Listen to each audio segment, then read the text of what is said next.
the public after the meeting. If you'd rather not be recorded, just turn off your video and stay on mute. There will be small group discussions later in the meeting, and these will not be recorded. Next slide. All right. Vision of tomorrow. This is our second public forums, virtual public forum. This is going wonderfully. I'm excited to see everybody. Well, you know, soon see people, little boxes of people, but it's nice to see people. Okay, next slide. All right, the agenda for tonight. Welcome introductions, also springtime activities. What is a master plan? Economic development, and then we'll have some small group discussions. We'll talk about housing, and then again, have some small group discussions, and then do a report out on each of those. And then we'll go over the next steps. Next slide. Introductions. Kevin, town administrator, and Rachel Benson, town planner. We are the municipal staff that are sort of working behind the scenes on this. But who's really doing a lot of the legwork is the next two slides, which is the steering committee, which is made up of representatives from different boards, committees, and some municipal staff as well. And then not least, but last but not least, is that what it is? I always get those mixed up, is the MAPC staff, who have been very critical in all of this, keeping all of us organized and on task. Nope, thank you. See, exactly, keeping me on time. What is a master plan? Thank you, Christian. A master plan is a strategic framework that guides the future physical and economic development of a town or city based on the community's vision and goals. The master plan will provide the town with a vision for its future and goals and strategies to capitalize on opportunities when they present themselves. It does not stop development projects, increase taxes, or analyze individual sites. Next slide. What's included in our vision of tomorrow? A full master plan you'll see on the left-hand side typically has these 10 items or elements in them. For this phase one, we are choosing to focus on community visioning, housing, and economic development. Next slide. And you can't plan for your future without knowing what you did in the past. So all those studies that, you know, people say sit on a shelf, we are using them to inform and give us a good foundation for this vision of tomorrow. Next slide. All right, how does the master plan relate to town decisions? I'm glad you asked. So the master plan consists of those other elements. So a community vision, housing, economic development, and each of those will have goals and strategies associated with them. And how this will help department and committees prioritize, do work plans for, you know, over a long term, so probably 10 to 15 years. It informs zoning, which will also go into permitting and development review, and then also the town budget. Next slide. Well, how did we get here? What have we done before we got here? Well, we went through a town-wide survey, great responses, a vision statement came out of that. We had a good public first forum. We have finished the master plan introduction chapter. We've done focus groups and interviews. We've done an existing conditions analysis, and we've come up some draft goals, which is what we're going to go over with you today at this public forum. And then following this, we'll have a town-wide survey. But what I'd like to highlight, next slide, is the plan we're having done in June of 2021. And at the end of this, we're going to look for approval from the Board of Selectmen as well as the Planning Board for this. Next slide. And so now the vision, that first survey that we did came up with, informed our vision statement, which is on the next slide. Okay, and so I'm going to read it for you. This is what came out of a survey that came out. Wrentham is a charming town, proud of its downtown and open spaces, and a great place to raise a family. More than 1,000 of us have come together through a public process to set a vision for the future. By 2030, we aspire to continue to cultivate a community-oriented and welcoming culture for all, regardless of race, religion, or age, protect more farmland and open space for cultural heritage, scenic beauty, habitat, and water quality, become more walkable and bikeable with sidewalks and trails, strengthen the downtown with more mom and pop shops, small businesses, homes, and places to gather, maintain the rural landscape by promoting sustainable land use patterns and shifting away from sprawl development, encourage diversity with a mix of housing options affordable to young adults, families, households with lower incomes, and seniors, and ensure fiscal responsibility while maintaining high quality infrastructure and services. And to effectively pursue and strike a balance between these goals, we encourage transparent government, strong civic engagement, and volunteerism. And now with that, I'm gonna pass it over to Ella Weiss, Senior Land Use Planner for MAPC. Take it away, Ella. Thanks, Rachel. Welcome everyone this evening. I know it's a hard night to be sitting in front of our computers, and it would be lovely if we could all at least be in a room together to talk about the future of Wrentham. So thank you again for joining. My name is Ella, and as Rachel mentioned, I work at MAPC. So what's MAPC? We're the Metropolitan Area Planning Council. So we're a public agency that works with the 101 cities and towns of the Boston area in all kinds of public services, planning, other kind of policy, procurement, legislation, all kinds of things. And we've been hired by the town to help facilitate this process with the guidance of the steering committee. So this evening, the bulk of the meeting will be providing some background information and then hosting some small group discussions. So hopefully you all will be able to have a chance to speak with your neighbors and share your opinions. So first we'll focus on economic development. As Rachel mentioned, this master plan has two components, and maybe in the future we'll have more, but we're focusing on economic development and housing. So for each, I'll go through some key issues that we've identified in our background analysis, some draft goals that the steering committee will present, and example strategies to kind of inspire the discussion. And then we'll break out into small group discussions. And if you haven't done that in Zoom, don't worry, we have you. It's very simple. You just kind of sit in front of your computer and you'll be sent into those small groups like magic. So let's dive in. I'm going to share a lot of information and hopefully you all have questions. So I encourage you to add questions to the chat box. Again, Christian described this earlier, but the chat is kind of like a text, but it's on the computer. And you can find the chat by bringing your cursor to the bottom left-hand corner of your screen and hitting an icon for chat. And that'll open up a new window in which you can type your comments, and we'll be hopefully have time to take questions soon. So economic development. We did a really thorough analysis, looked at all kinds of data, as well as spoke to some of you in focus groups and interviews, and looked at that survey back from the fall. And I encourage you all to go to the website. I'll take out my laser pointer. This website here for the full economic development analysis and kind of review of existing conditions in Wrentham, because we're just going to zoom in on a few. So what are some quick facts? Of course, the pandemic is the major economic issue facing Wrentham and facing the world.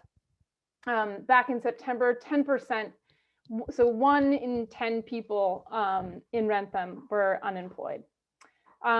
Otherwise, the workforce of Wrentham is well educated. Most residents work in Boston or other locations northeast of Wrentham. Whereas the jobs in Wrentham, so the people who work here mostly work in retail, have lower income jobs. About 1 in 3 jobs in Wrentham are at clothing and clothing accessory stores, so mostly at the outlets. That said, about half of businesses are small businesses, so they employ 4 or fewer employees. So this is just a snapshot, some quick facts to get going. So looking at all this data and all this community engagement, we teased out 5 main issues that we'd like to address or that we want to consider when thinking about the future of Wrentham. So one, of course, the pandemic has had devastating impacts. Wrentham's businesses and jobs are concentrated in the retail sector, which has been one of the hardest hit industries, both in terms of jobs and sales. So this chart, I'll walk through all the charts with you. This chart shows that concentration of jobs in retail, which again has been one of the hardest hit. So the light green bar shows the jobs in Wrentham, and you can just see there's a lot in retail. There are also many in education. In comparison, the dark green bars show where folks work who live in Wrentham, so the residents' jobs. And you can see those are more spread out by different industries.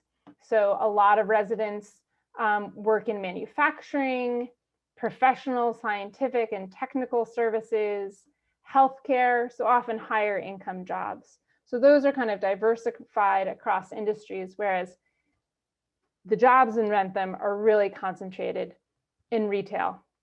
So in addition to the immediate impacts of the pandemic on these jobs and this part of the economy, the future of brick and mortar retail is uncertain, right? We don't know how the pandemic and people buying things online will play out in the future. So it's something to consider when thinking about growing the economy of Wrentham.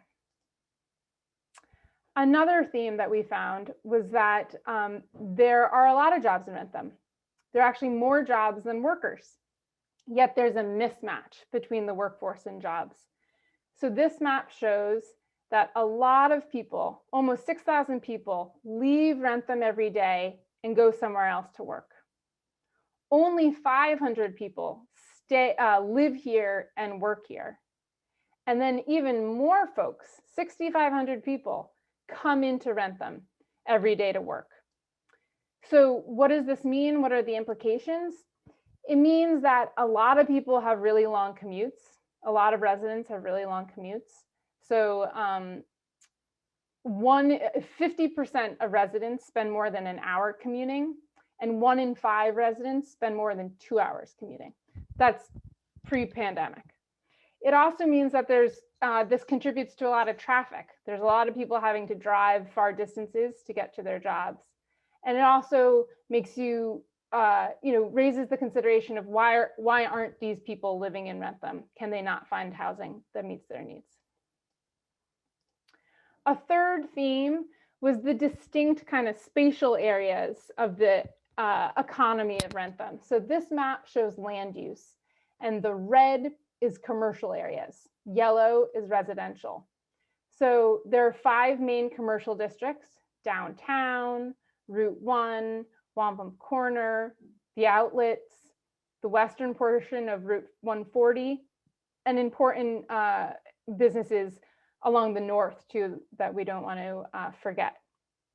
Each of these areas have distinct characteristics that serve different clientele and have different needs and strengths and opportunities.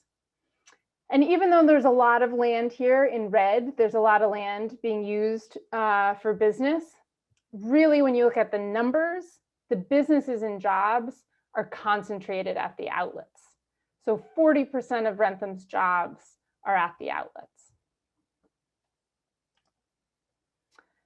Fourth theme was that recent rezoning in downtown or the village center and along Route 1 provide unique opportunities for new commercial development. However, there are also unique challenges in both areas. So we spoke with a variety of community members. They love their local businesses, want to support them in this hard time. As business owners, we had a focus group of businesses. They want to improve communication with the town. There's concern that Wrentham has a reputation of being unfriendly to business, although that's really improved in recent years. There's opportunity for further improvement.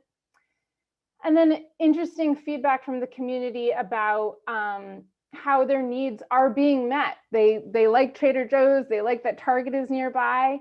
So that's right outside the border of Wrentham, though, these stores. So as we think about what the potential development of Route 1 could be and all the great work that the town has done recently to rezone it, what's really the market niche that Route 1 in Wrentham can fill that's not being met by the stores right outside of Wrentham's borders. And finally, we looked at some municipal finance trends, because this was part of the vision, as you might recall, that Rachel read, the last bullet being having a balanced budget and being fiscally responsible. So Wrentham has the lowest residential tax rate and the second to lowest commercial property tax rate out of all neighboring towns. However, almost 10% of Wrentham's property tax base relies on the outlets. So this chart, you don't need to read all the numbers here, there's a lot here. Basically, it's a list of the largest taxpayers in Wrentham. And as you can see up top, it's the outlet that accounts for 10% of the total property tax value in Wrentham. And the next highest is much lower. So a lot of the taxes in town are coming from the outlets. So I know that was a lot of information. And again, I encourage you to check out the whole report on the website. But it's some background data and some key themes that we can consider as we think about the goals and strategies for moving ahead. And I want to take a moment to pause, because I know that was a lot of information, and see if there are any questions. Doesn't seem to be any questions in the chat, but I will take a moment to just pause. And if you found anything surprising, or again, if you have any questions on any of that material I presented, please add them to the chat and we'd be happy to respond.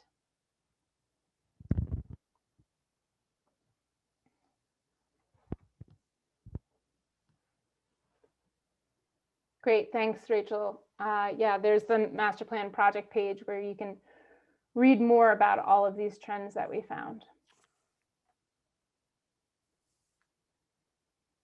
Okay, well, we'll have time to revisit that. Moving forward, based on all of this analysis and the conversations we've had thus far, the steering committee considered all this information and came up with 4 goals for economic development. And I'll turn it to you, Jerry, to present them. Thank you, Ella. So as you can see on the screen, and as Ella just mentioned, we've got 4 goals that have arisen from to the top, and they're very closely related to the themes that she mentioned. And I'll let you read each of the goals. I don't need to read them back to you, but just to kind of give you an overview of what each of those means is. In the first one, we're really looking for ways to diversify and seek opportunities to get a better mix of the kind of businesses and commercial base that we have in town. So we're not so reliant on one particular source of that, and that there's more opportunities to leverage reasons people are already coming to Wrentham to do things. In regards to the second goal, as was mentioned, about half of the businesses in town employ 4 or fewer people. And residents, as I think everybody would appreciate on this meeting, are very supportive of the local businesses and want to seek opportunities to be more supportive. And if we can do things that not only to provide better communications and better coordination, but maybe equally as important, that marketing. And that's what that kind of relates back to that first goal. If our businesses, our small businesses, had the opportunity to be marketed in a greater extent, those folks are already coming to town for different things, that improves their bottom line, as well as the revenue bottom line for our tax base. The third one is to make our, again, a little more diverse, but to take advantage of the opportunities to provide greater employment options, so less people have to leave town to go to work. As Ella mentioned, the vast majority of our residents have long commutes. 51% of residents spend more than an hour commuting each day. 21% more spend more than 2 hours commuting each day. And part of this is just because of the lack of business mix that exists in the town. If there are ways we can bring in more of those professional services and other types of businesses and employment opportunities that she showed in that one slide with the bar graph, that was kind of mismatched between where people are going and what jobs are here. If we can bring some of those kind of things in and take advantage of our Route 1 zoning and some other places, that would help to not only broaden our tax base, but make a lot of folks' commutes not as bad as they're experiencing now. And the fourth one is to take advantage of our village center. And that's not just about the development of the center itself and bringing in businesses and housing opportunities, but also use that to develop better crosswalks, more traffic, better trafficability in the center of town, those kind of things. And to also take advantage of a grant, a state grant that we recently received as part of the recovery from COVID-19 that can be directly applied to those kind of projects in the downtown, in the village area.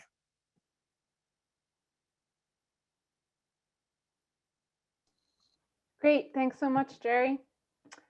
And may I invite you to introduce yourself too? I realized that I didn't introduce you. I'm Jerry McGovern. I'm one of the residents at large on the committee. Great, thanks. And previously of the Board of Selectmen, as of a few days ago, just resigned. So thank you for your service. Okay, next. So here are the goals that steering committee came up with and the planning board and Board of Selectmen have reviewed. And then to kind of enrich what these goals mean, add to Jerry's explanation and try to figure out, so how are we actually going to achieve these goals? What does this mean, right? We've brainstormed a few strategies within the steering committee by looking at what other municipalities have done, by good conversation with the Economic Development Committee, and then we'll add to this brainstorm in our small group discussions. But I'll turn it over to you, Jeff, to go over the strategies. Great, thank you, Ella. Yeah, as Ella mentioned, these are just a few suggested strategies and approaches that we came up with to achieve these goals that Jerry just went through. Certainly not set in stone, but something to get everybody thinking about it.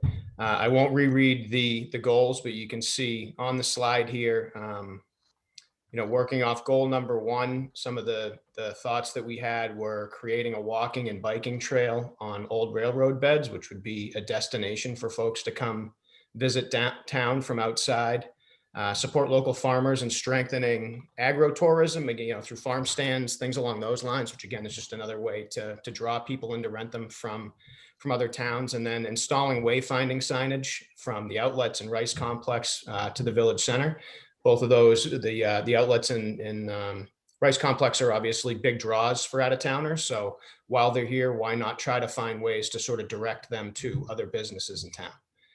For goal number 2, supporting the Wrentham Business Collaborative, which is a newly formed group which aims to promote local businesses by giving the business owners sort of a platform to communicate amongst each other, but also to have sort of a connection to the town as well as the patrons. So it's really just a collective voice that they can kind of put together and then share all as one. Moving on to goal 3, review and update fee structures. That's for businesses. So they're paying annual or biannual fees to the town, reviewing those to make sure that they're not too cumbersome. Leveraging the recent Route 1 rezoning with a targeted market profile and outreach to potential employers, making sure that if we're making changes to zoning in that area, let's do it to accommodate the types of businesses that we want to bring into town and make it appealing for them. And then coordinate the building and planning permitting process. So just trying to make it consistent so people don't feel like they're getting one answer from planning and a different answer from the building department or the permitting. And then finally, for goal 4, it's support the local rapid recovery plan, which is a state-run program intended to help towns produce sort of customized actionable project-based plans to work towards recovery. So it's actually working with a consultant that the state would assign to really come up with a structured plan to improve the recovery and assist with it. And then install pedestrian and transportation improvements from the 2017 Route 1A corridor study, which I know we can access online as well. So it's just trying to actually take that tool and implement some of those. Great, thanks, Jeff. I see there's a few good questions in the chat. Christian, do you want to maybe read some of those? So the first question that we had, there was actually a bunch of folks who were interested in seeing how Wrentham compares to neighboring communities, especially in terms of, it seems like most were asking about this in relation to economic development. So number of people who work versus live in the town, median wages, etc.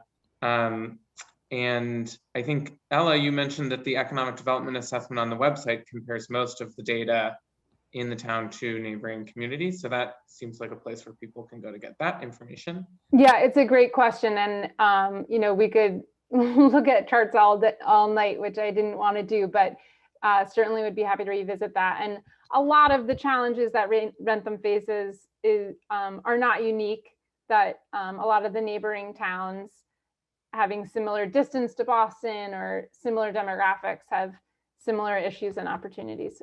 So it's a great question. So there's another question. Do we feel part of the responsibility to locate businesses in Wrentham might be state related, i.e. Fidelity located in Smithfield and Merrimack, but not in MA? Does someone else want to take that question? I'm not sure. Do we feel part of the responsibility to locate businesses in Wrentham might be state related? Would be happy for Ray to unmute themselves to further explain that question, or we can discuss it more in the small groups. Let me find, right.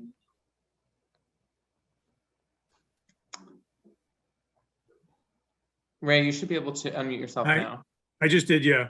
Yeah, the only thing I was wondering is, like, if we were to try and locate an office complex rather than, you know, something larger to get some of the better paying jobs to relocate here and some kind of an office campus, is part of the reason that Fidelity located, you know, just over the line in Rhode Island and just over the line in New Hampshire, and they didn't go in Massachusetts.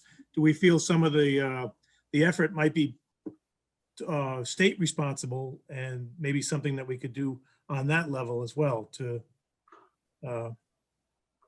or maybe that's not an issue at all, and there's a total other set of reasons that Fidelity did what they did. I think that's a great point. I mean, I think that's, I don't know about that in particular, but certainly working with the state could be a strategy, and looking into maybe the differentials across the border. If it's all the way in New Hampshire, it seems like that's a totally different market area. I'm not familiar with the Fidelity development, but do you want to add anything, Jeff?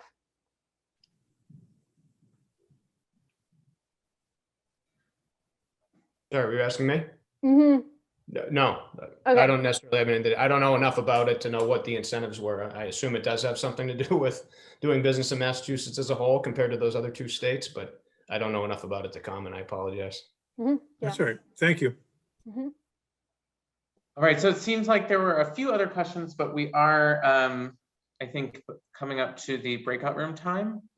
Great. So we have time for one more question while I create the breakouts. So Janet posted, what I am hearing is that we are looking to bring in more mom and pop shops, i.e. retail.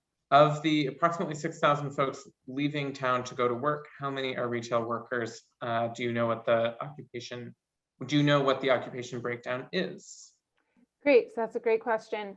Yeah, so I think that the desire to support mom and pop shops, you know, was really born out of the vision statement, the initial survey, and ongoing support for the village center and the local businesses we have, which is slightly different goal than diversifying the job options in town. So of the 6,000 folks leaving town to go to work, there is a decent portion that are retail workers, but most of them work in a wide variety of industries. So that was the first slide. So I can go back to it while you're doing that, Christian.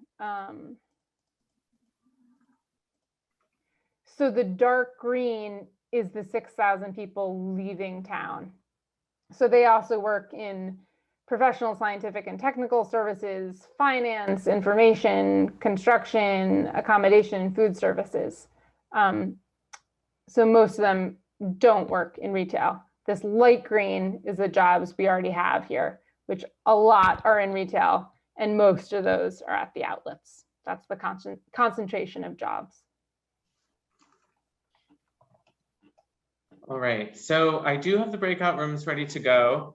There are a few folks who are here who have the same name, so I'm going to keep those folks in the main room, and then once I figure out who you are, we will move you into the breakout rooms. But Ella, if we're ready to go to the breakouts. Hold on one second. So Yeah. I just want to, so now we'll go into the breakout rooms. Again, you can just hold tight. You'll be sent there. You don't have to do anything. You might have to accept an invitation to go to a breakout room, but that's all.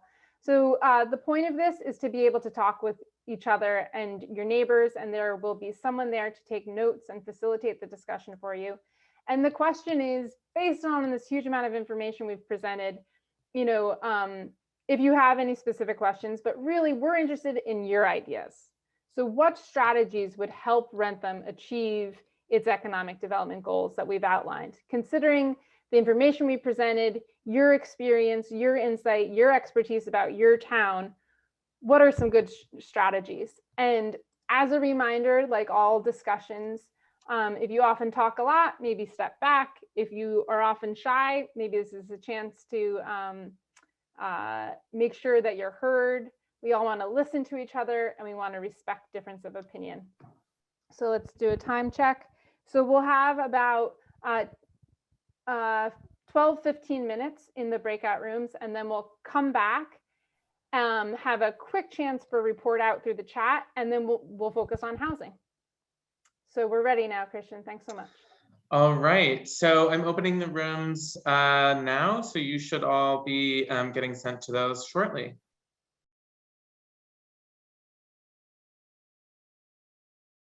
All right, so I think we're all back in the main room.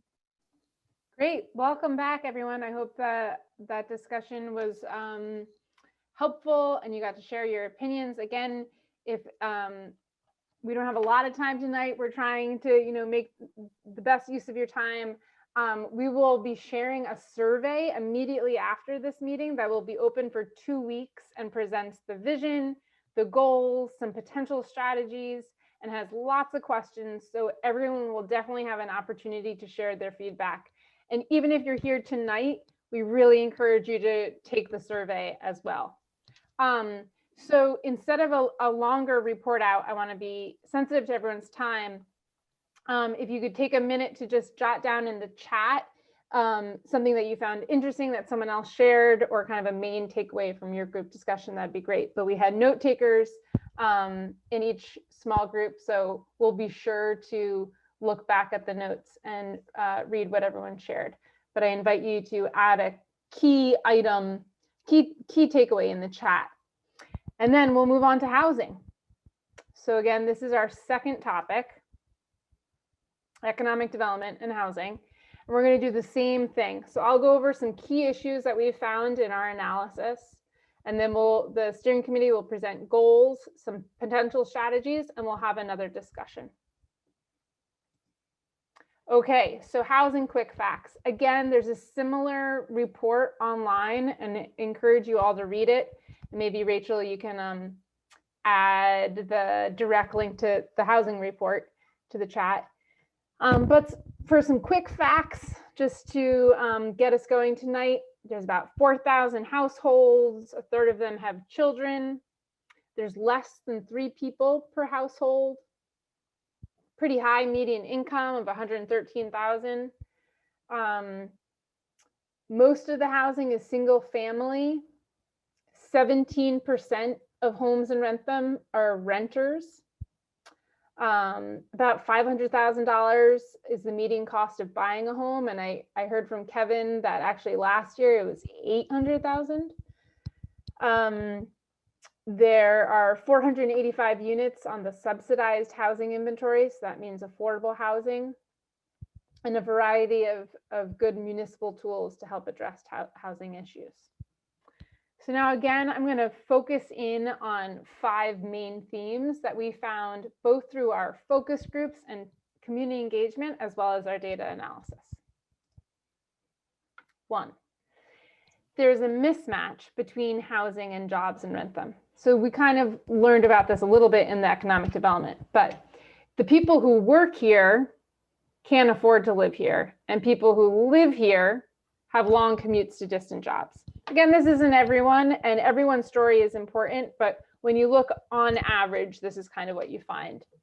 So to illustrate this, this chart has the median, which means average, single family home price, which back in 2018 was $450,000.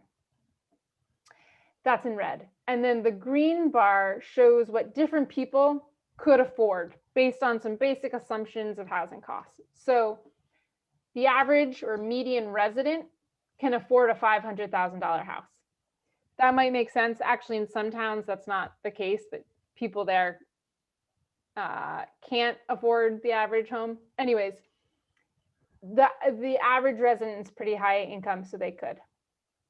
Now, when you look at the salary of the people who are running our town and serving us, so when you look at the average salary of a staff of the fire department in Wrentham, and you again make some basic assumptions about housing costs, they could afford a $300,000 house. So there's a gap between what they could afford and what their choices are in Wrentham. Again, this isn't every person on the fire department, and some people have 2 incomes. So this isn't personal, this is just looking at the numbers on average. Similarly, a teacher in Wrentham Public Schools could afford a $250,000 house. And someone who works at the outlets in retail, which is again, most of the jobs serving most of the tax, or not most, but a lot of the economy in Wrentham, certainly couldn't afford to buy a home on average in Wrentham. So this mismatch is something that we might want to consider as we're thinking about goals and strategies for housing. Next, about 1 in 5 Wrentham households rent their home, and they have unique housing challenges as the cost of rent has almost doubled in the past few years.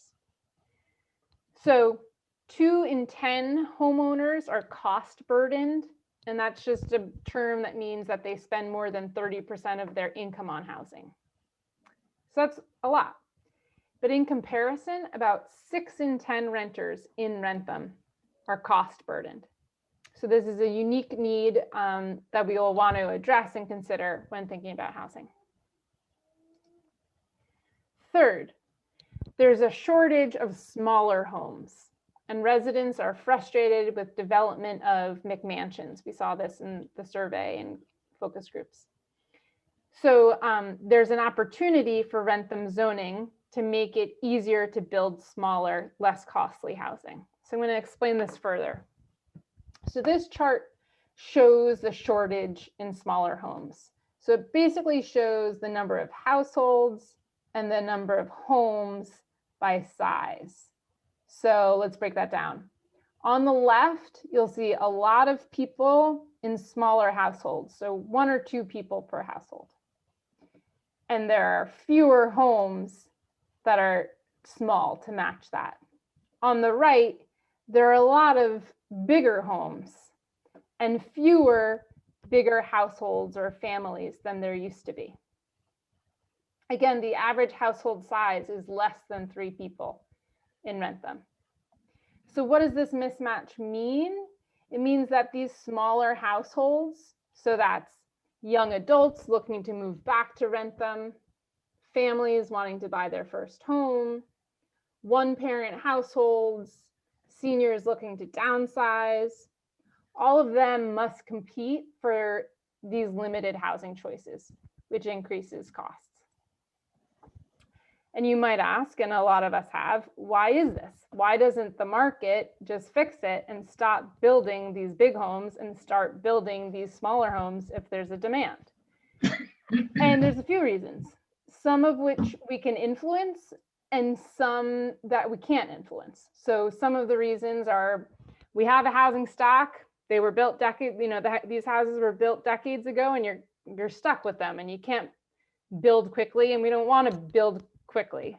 So that's one reason, just kind of the inertia of the housing stock. Another reason is wastewater treatment requirements. Wrentham is a pretty rural place, and there are wastewater treatment requirements, and you need a certain amount of land for your septic. So if you use septic, that's a requirement that exists. You need a certain amount of land. Another reason is sometimes misperceptions from the community, and sometimes there's opposition for smaller homes. And then another reason is zoning. And zoning, which is what regulates land use and development, can influence what kind of housing is built. And the town has been working to kind of better, to best meet the public needs. And we see opportunity based on the analysis for zoning to make it even easier to build smaller, less costly housing. So for example, again, the survey talks more about this as well. But so for example, the zoning bylaw requires a certain amount of land per home. So you need at least 3/4 of an acre of land for each new home.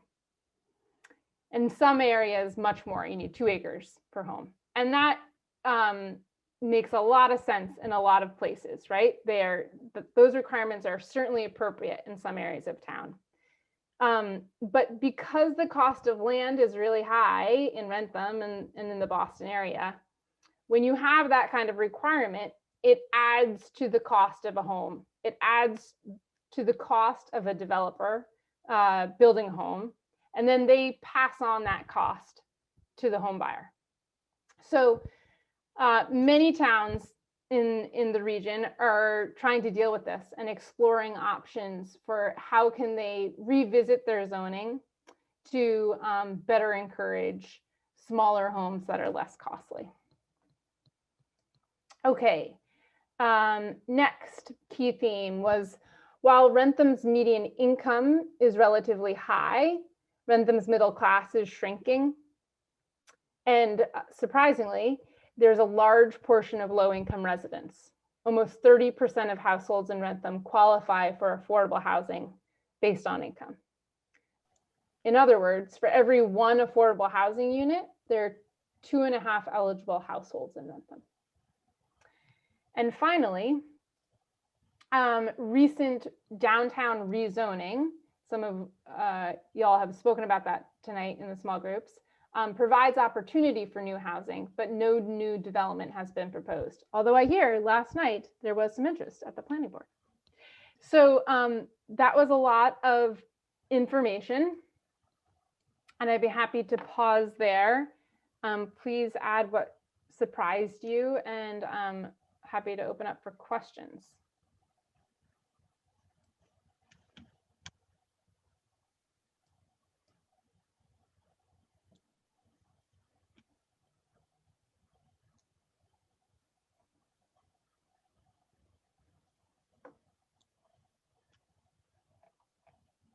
Okay, doesn't look like there are questions. But yeah, Aaron, Christian, maybe you could. Aaron, you should be able to, yep. Oh.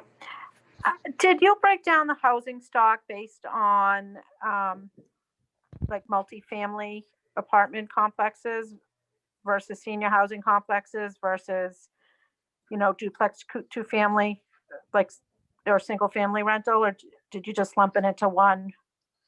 Yeah, that's a great question. And I don't, I think we did, but I don't have those exact numbers in front of me. Although from this first slide here, so 86% are single family. So that means that 14% are duplex, triplex, or larger multifamily. And I don't have the breakdown here of how many housing units are age restricted to seniors, but that's a great question, and I'd be happy to follow up. Thank you. Mhm. All right. Jacqueline Smith. Actually, yeah, Jacqueline Smith posted, where is there land available to do something like a tiny house village? Interesting question. We haven't looked much at tiny house villages. Be happy to invite you to explain that, Jacqueline. We have looked at other housing options of kind of more compact single family homes, similar to the beloved neighborhoods around the lakes that were built decades ago, as well as options that maybe allow one more unit, like an accessory dwelling unit, or two family homes. So those are options for bringing down the cost and encouraging smaller homes, but we haven't looked at tiny housing villages. And I guess I'd turn it back to you as the community where there might be land available.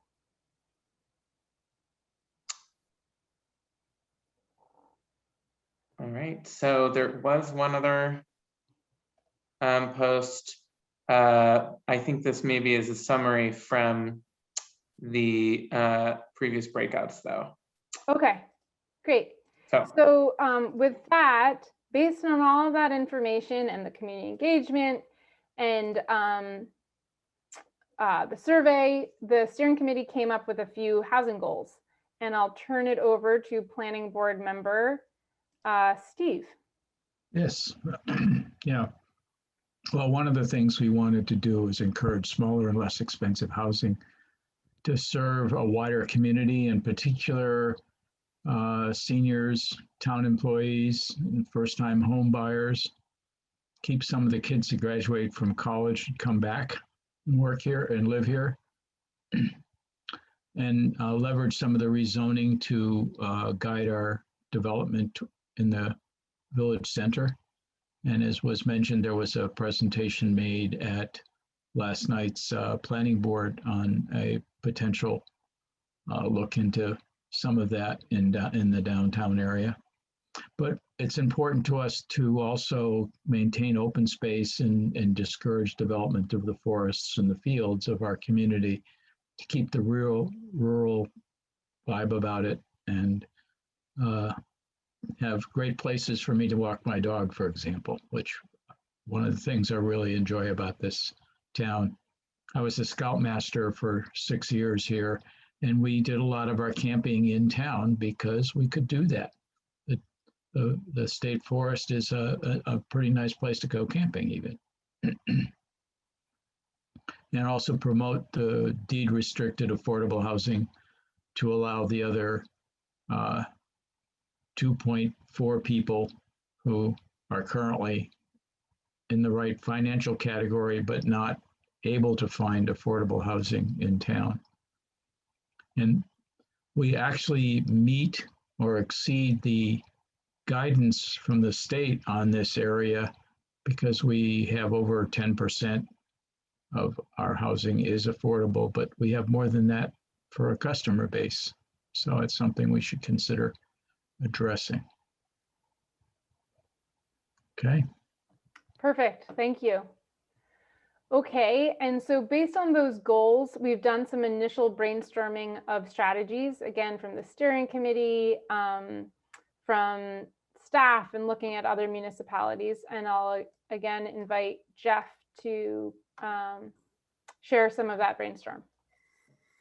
Thank you, Elliot. You guys just touched on a couple of these things, but for goal number 1, make it easier to build accessory dwelling units and allow them to serve more of the community. So this is, in-law apartments or independent residential units that are on the same lot as an existing single family.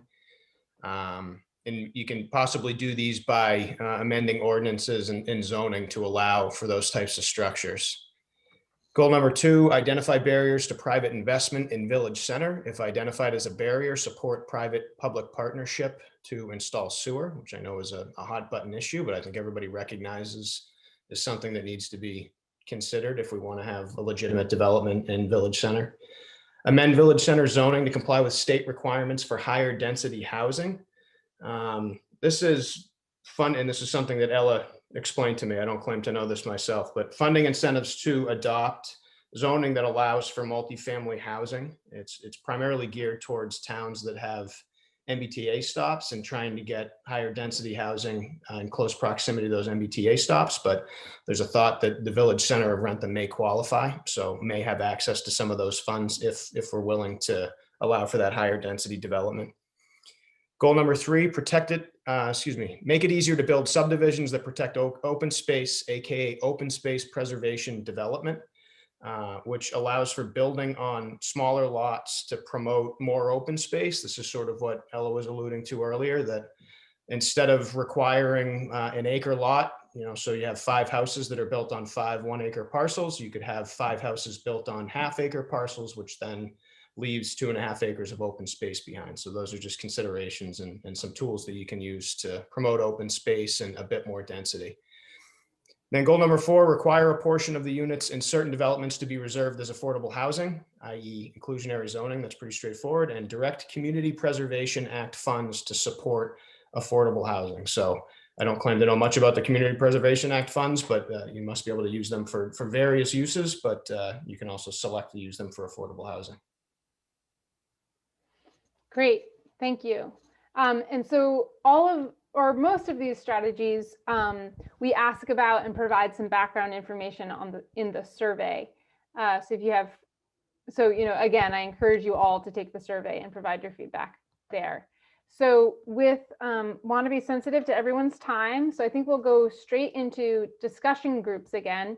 And it's the same deal, same small groups, and we'll just be focusing on housing this time. So considering that background information and again, your experience and expertise and insight into your town, what strategies would help Wrentham achieve its housing goals? And here are the guidelines as a reminder. And then I think we'll be in the breakout groups for about 12 minutes until 8:25 so that we can regather at 8:25 and break at 8:30 and stay on schedule. Great. So much like last time, the breakout rooms will be launched shortly. We did have a few folks head out, so I'm actually just going to move some people around just really quickly to make sure that we have an equal distribution of folks in breakout rooms. All right, there we go. So I'm opening all the rooms now, and I'm posting the goals in the chat. So you should all be getting invitations to your breakout rooms right now. So everyone has returned from the breakout rooms. Sorry if your breakout room ended abruptly, ours did. I'm interested in what you're gonna say, Rebecca. So we can talk later. That's the downside of Zoom breakout rooms. But please, again, enter into the chat any key takeaways or interesting things you learned from your neighbors. And again, there were note takers in every breakout room, so we'll compile all of that and learn from what you shared. And in the final few minutes, we just have one last slide. I can't actually believe we were on time. Thank you, everyone. So the final slide is thank you so much for joining in this evening and giving us your thoughts and for being involved. Even though you are here tonight, please go take the survey. It'll be open for 2 weeks. Christian, maybe you could add a link to the chat. Tell all your friends, tell all your neighbors. We're gonna have a press release the same way that you found out about this forum. It'll be on Facebook. The survey is pretty long. We wanted to cut it down, but we're interested in your thoughts. And so it felt all too important. So take your time with it. There's a lot of good information about everything we spoke with this evening. Based on the survey and what we heard tonight, We will summarize those findings, present them publicly on the webpage, as well as at a master plan meeting. So you'll be able to attend that if you'd like. And then we're ready to start drafting the plan. So hopefully that'll come out in late May. Again, as a draft for people to thoroughly review and edit before we hopefully finalize. Anything you want to add, Rachel? No, just thank you to everybody that came out. For you, that if this was your first time, I really appreciate it, you taking the time. And if you've joined us been through us with since the beginning, thank you for joining us on this long and winding road. Great. And I'm just adding my email in the chat. I'm sure Rachel can as well. It's all on the webpage. And thank you all so much for joining.